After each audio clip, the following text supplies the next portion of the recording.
Okay. We're recording. All right. So we're talking about trauma and the holidays, which just is a natural point for what you and I've been talking about for a while. Right. Everything that you and I've been talking about has been about how to cope with difficult situation in a way that's benevolent and healthy, and how to cope with trauma. So it stands to reason that at this time of year, we'll look at that. Totally. And I think one of our main overarching goals in everything we've been talking about is how to do so without avoiding the realities of pain and suffering that comes with trauma and relationships and just being a human. And so as the holidays come up, so many different things we can talk about, but anticipating people are going to be seeing family or potentially not seeing family and being alone, and just kind of a forced reflection, I think, happens around this time, whether or not you're choosing to do that. The world slows down. And so, thinking what would be most helpful for people to be even aware of as they go into the holidays. If they're not thinking about how their emotional life might change, maybe that's a good starting point. It's like what to look out for, kind of. Yeah, I think that's totally true. And when you said, like, how do I avoid avoidance, you got to be a little bit mindful of what does it mean for me? Because for some, there could be an individual like, it's an avoidance strategy for me to not go home. And for someone else, it's an avoidance strategy to go home. Right. Either case is like, am I really aware of who I am in interaction with the people in my family or whatever cohort is celebrating the holidays? And what does it mean for me to partake in something? What does it cost for me to engage or disengage from a certain event? Right. And why go or not go, right? Does it feel like an obligation or duty that's being fulfilled, or does it feel like a choice based on doing that internal check of what it's going to be like for you and what the consequences could be? Right. So go ahead. And there's no shame in choosing to go because of obligation, as long as it doesn't cost you to a degree. Like, it's fine to make grandma happy, even though it's not your jam, whatever it is, as long as there isn't something there that's harmful to you.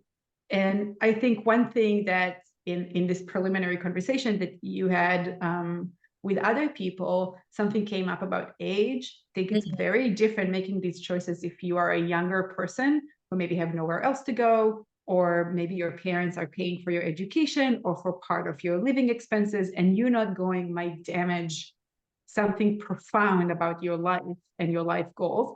And somebody who might be older and is able to separate and might not separate because of guilt or shame or some other complex internal process. So no one size is going to fit all during the holidays. Totally. And I guess most of what we'll probably talk about here is geared toward those who have agency over their choices versus, adolescents or even young adults who might be financially dependent, or living situations might be dependent on, sources of trauma or relationships that are really complex and do have costs and consequences. Save that for a part 2 on. Though I will say, just as like a side note, that if you choose to go or have no other way, like you have to go, there are still things that you can do to make the experience more manageable. And maybe I think maybe we can start with people who choose to go and know that this is going to be hard for all sort of reasons. Let's start with that and see where we're going with that, because I think many people are in that position, either because of choice or because of forced choice. They're going to go. They'll be there. There will be triggers to be connected with, right? Yeah. And, even like in a family that isn't that triggering, and there isn't like complex traumatic past, families are annoying. It's not, there's always something. Not to minimize, there is a big difference between the regular familial annoyance and a family that has traumatic dysfunction in it, in the variety of things that can happen in a family. But let's talk for a minute about people who did suffer in a significant way from something that happened in the family and are electing to go home and participate at least to a degree. You said something really interesting about having agency and capacity to have control. So I want to ask you, like, how can somebody increase their sense of agency and freedom? Right. Just technically, you had some really great ideas. Definitely. And these ideas really, you know, come from patients who have shared with me creative solutions as we've like put our heads together around, okay, this exact question. You're going to go, it has meaning, there's a purpose that feels existentially important for other reasons to uphold those bonds. And yet knowing it's going to be stressful, painful. I think the first thing that comes to mind is having control around the interaction itself. So how long are you going to be there and how much freedom do you have in it? Like, do you usually sleep over that night? And is that the best thing for you? Or would it be better to rent a car and be able to go home that night? Or to bring a friend with you as somewhat of a buffer, someone who can kind of help distract or shift the dynamic.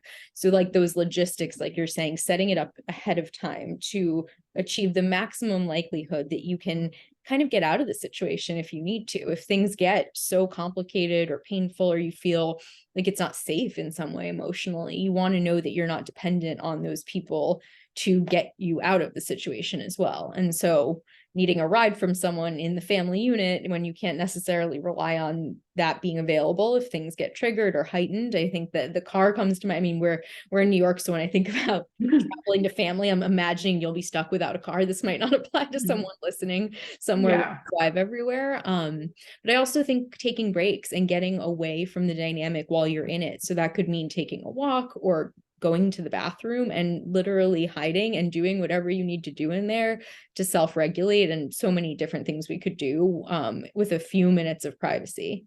I gotta say that the bathroom break has been one of the greatest, like, either advice that I have given or patient and friends and people told me that the use of the bathroom is really very important. Powerful. It's a very socially acceptable thing to do, to excuse yourself to the bathroom, and you can be pretty stealthy about it.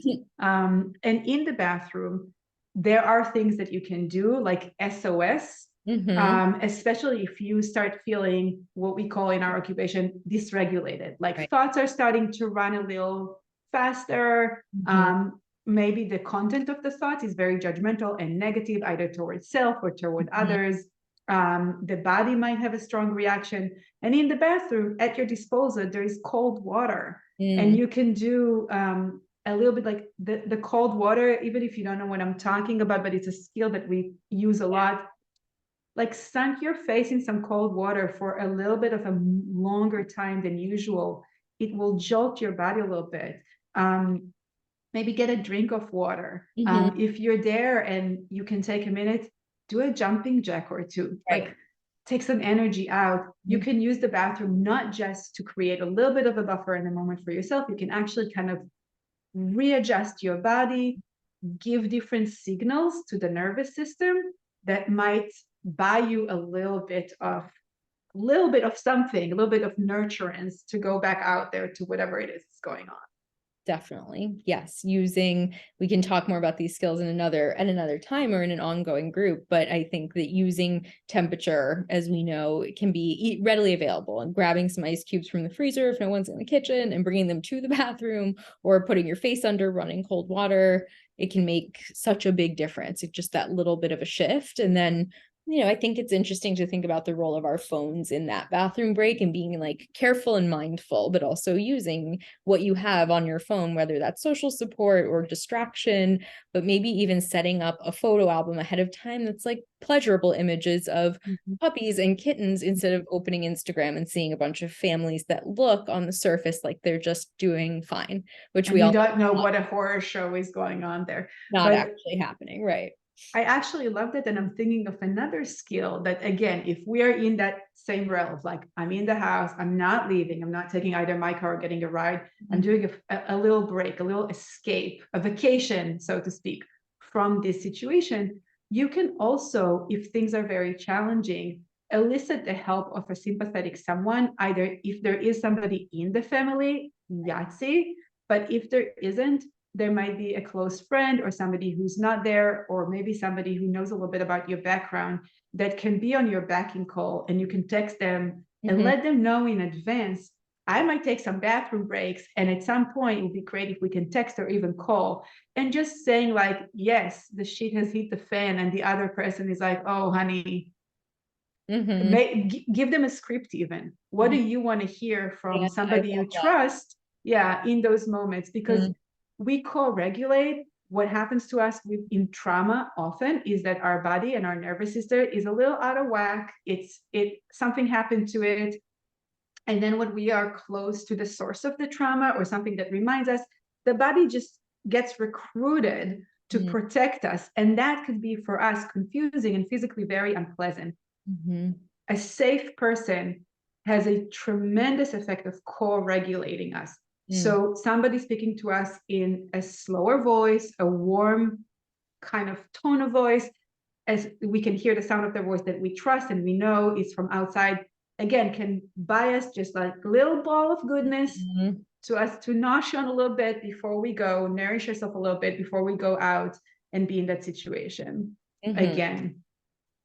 Yeah. I love that idea of giving someone ahead of time some pointers on what you might need to hear when you are in that moment of quote unquote, dysregulation or heightened distress in some way. And similarly, doing that for yourself, write a note to yourself ahead of time in your phone to remind yourself what you said you were going to do when you felt that way over the holidays. Because sometimes we know our frontal lobe can kind of go offline when a trauma reaction happens, and it can be hard to have access to all this wonderful cognitive planning around cold water on the face and the bathroom break and calling this friend. And so don't wait till you feel that way, but like plan ahead. I love that idea just in general of having a coping plan ready to go.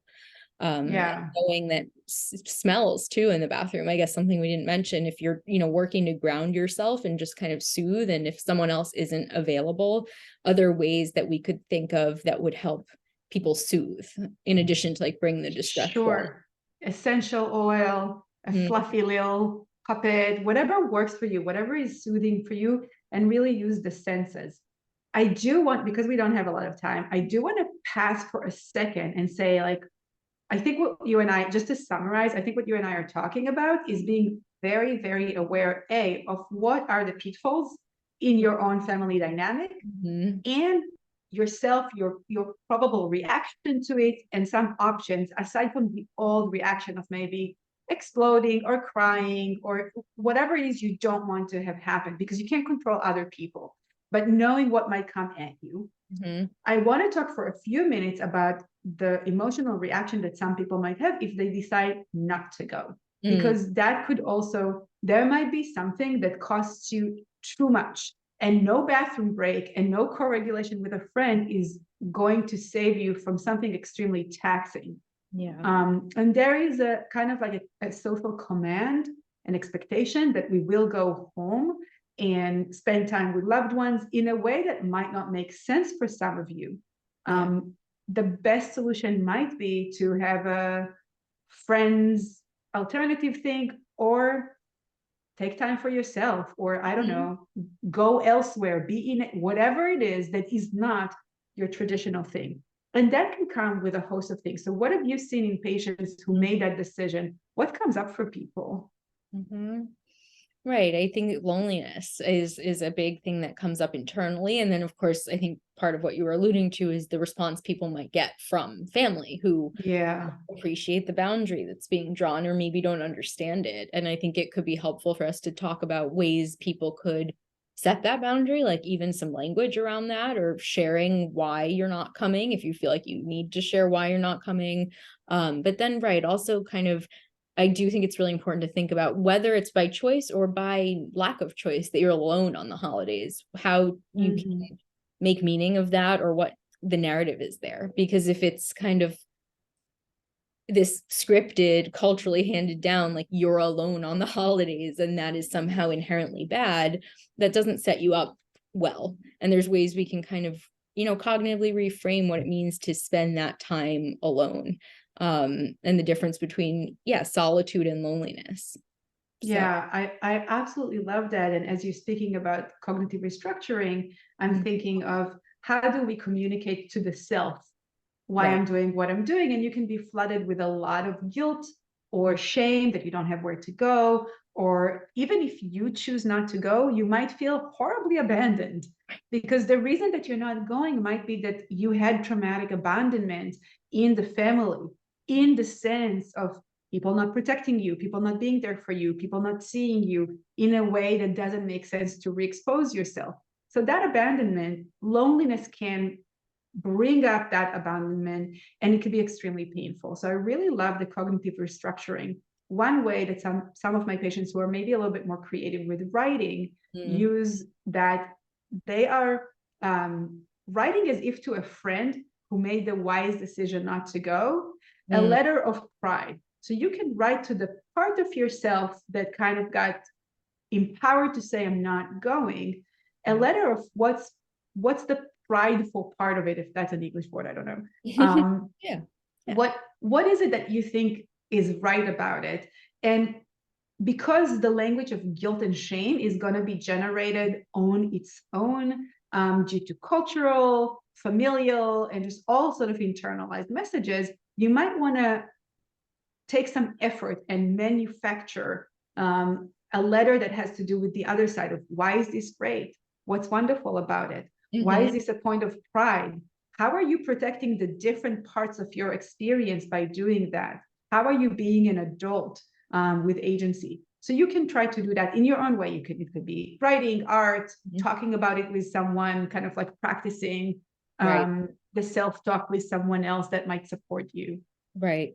And if you can come up with a pithy mantra, all the better, of just like, I have a right to spend my time how I want to spend it, or whatever you come up with that reminds you why it's okay for you to make a choice that's protective of your emotional health, which can be just incredibly difficult for all of us, especially when it's at a cost or compromise of connection and attachment. So I think I love that idea. Yeah, the writing a letter of pride, and like kind of gassing yourself up and just coaching yourself up that like there's a way you can talk to yourself in a positive, encouraging way, even if you don't believe it, because sometimes it comes the other way, like doesn't go just A to B. We can try to help ourselves rehearse positive thoughts, if true, and are not, related to denial or avoidance, that change the way we think or feel about the day-to-day. Yeah, absolutely. I'm looking at time, and I know that we have to end. I think this is like the tip of an iceberg. So I guess just a final word is like, whatever it is you're feeling and going through in this holiday season is valid. Your feelings are always valid. And if it's really hard to choose behaviors that are both protective of you and you can be proud of, and you think is doing as much right as you want and need to do by others, if that's hard, do ask for some help. It's absolutely fine to ask for help. This is tough. This is tough, making these choices and making sense of who you want to be in separation from people who made you who you are in many ways.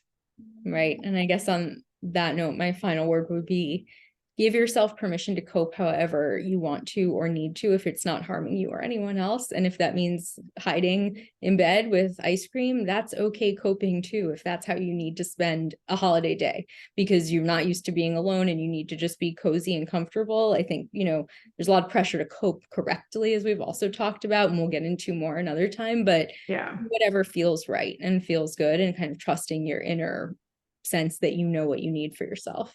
I love what you're saying, because I think a lot of mental health is like, what do we need to fix about you? And sometimes there is nothing to fix. There's nothing to fix. Whatever is going on is absolutely within the humanity of who you are, and whatever you're doing is good enough and does not need fixing. Yeah, perfect. All right. Okay. Always pleasure talking to you about these things. You too.